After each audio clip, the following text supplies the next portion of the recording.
Okay, this is as you can see, this is the starter.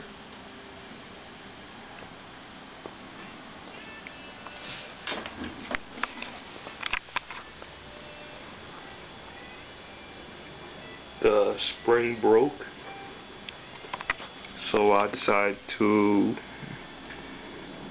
bend it and started regularly it had like a flat which was sticking out, and with the bend that part broke off.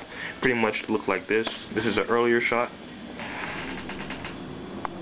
Not sure if you can see that, but that is completely straight.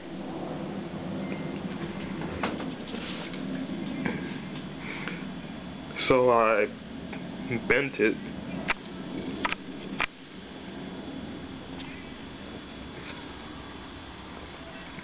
like outwards towards here.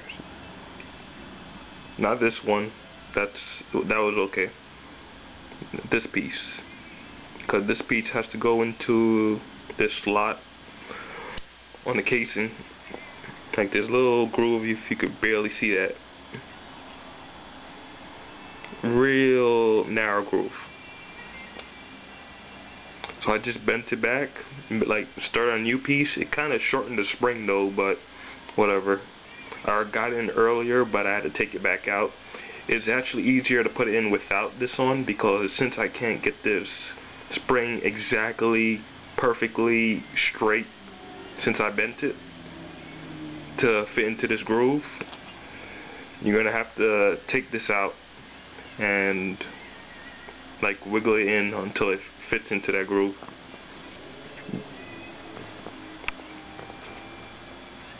So this is my 4th time doing this, since I forgot to put the cord through this, and in this I'm using a white piece of thread to pass it through, and a screwdriver, real small flathead screwdriver to pull it through.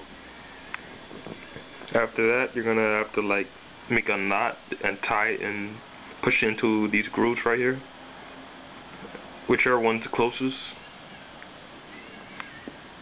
or the same groove actually.